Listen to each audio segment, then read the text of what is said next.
Ja nüüd on mul au ja rõõm paluda siia tänase päeva peaorganisaatori, mittetulundusühingu Eesti Vabaduse eest juhatuse esimehe Jüri Krafti, kes räägib Eestis valitud Nõukogude Liidu rahvasaadikute 1989. aasta jõuludest Kremli kongressil. Jüri, ole hea!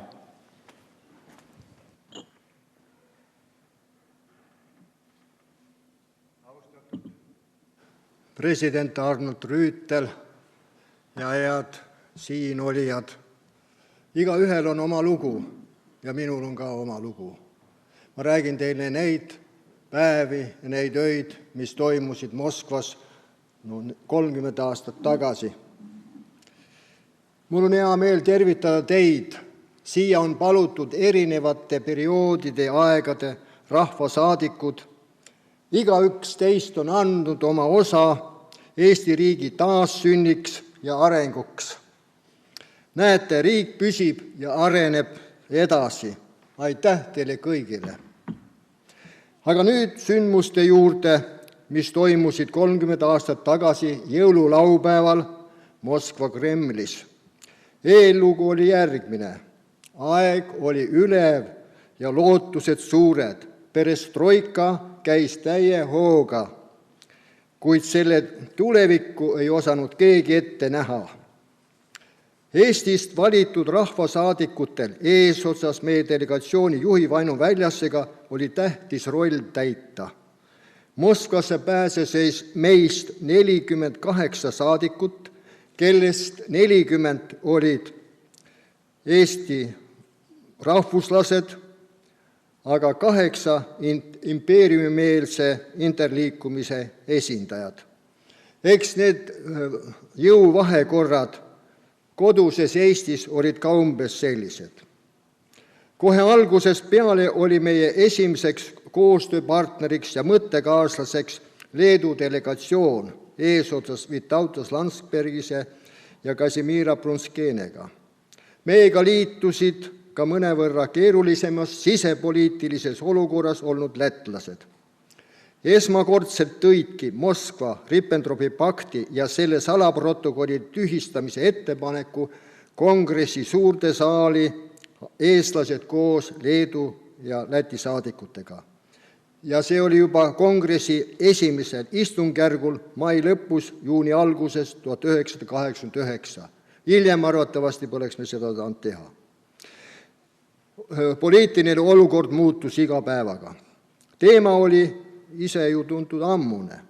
Seda oli vabas maailmas, nagu me täna kuulsime, elus hoitud ning sellele järjekindlalt tähelepanu tõmmanud Eesti pagulased, leedulased, lätlased. Nõukogude Liidus aga algul dissidendid, täna kuulsime, sealjuures juba organiseeritud poliitilised liikumised nagu MRP, Aeg, kuni Rahvarinne ja juba 1988. aastal Eesti uus juhtkond eesotsas Vaino Väljasega lugesid, et olukord on juba piisavalt muutunud, et avalikult seda teemat püstitada. Ent Moskva positsioon oli endine, et MRP oli sunnitud käik. Enesekaitselise iseloomuga võimaldas Nõukogude Saksa sõda lihtsalt edasi lükata ja polnud 1940. aasta sündmustega Baltimaates mitte kuidagi seotud. Pakti salaprotokollide olemasolu lihtsalt eitati. Meie algatusel õnnestus saavutada saadikutest ja spetsialistidest koosneva komisjoni moodustamine, mis teadagi kandis endas ohtu, et sellega lükatakse teema lihtsalt teadmata ajaks kõrvale, tähelepanu alt ära. See on alati ju niimoodi komisjonil saatuseks olnud. Läks aga teisiti. Eesti poolt oli komisjonis eelkõnelejaks akadeemik Endel Lippmaa. Ka teised saadikud andsid oma panuse, võitlus kestis 7 kuud.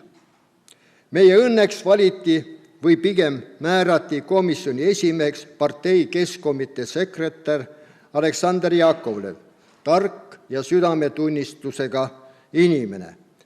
Kuid tedagi tuli esialgu alles veenda ja tal oli valida veel mitu võimalikku lõpplahendust. Komisjon jõudis küllaltki ruttu juba südasuvel valdava ülekaaluga otsuseni, et fakte ei saa ju varjata lõputult, et küsimus tuleb viia arutlusele suurde saali.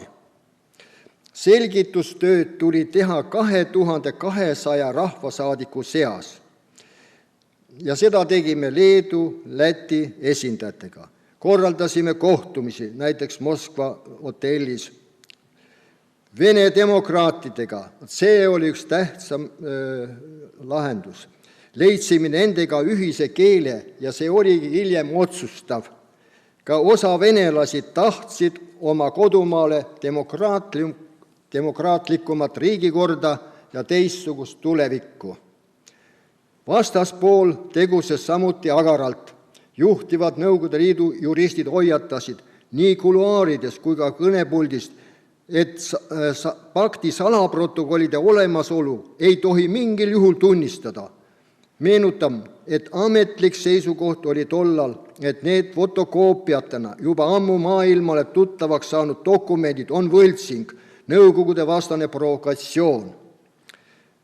Tunnistamisel oleksid impeeriumi püsimise katastroofilised tagajärjed. Mitmete liiduvabariikide delegatsioonide juhil keelasid oma saadikud Eesti saadikutega suhtlemise, kartes meie mõtete levikut edasi. Ütlen veel kord, et see oli just otsustav oli meie koostöö Vene demokraatidega. Veidi nagu imelik küll, kuid nad on praegu tänase Venemaa loojad.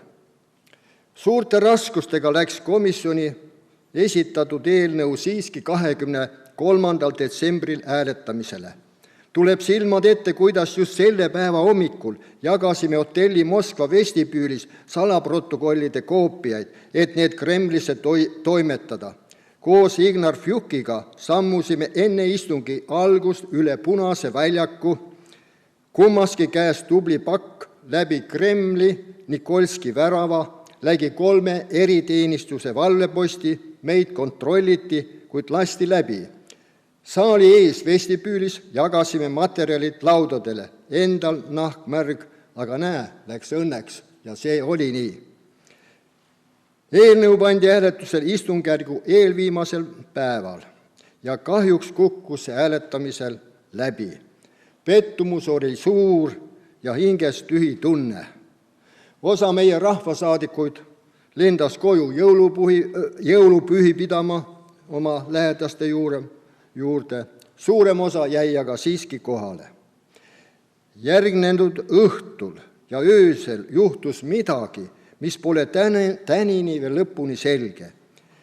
Esimesel istungil veel selget seisukohta ei olnud, kuid Mihhail Gorbatšov muutis üleöö ootamatult oma meelt.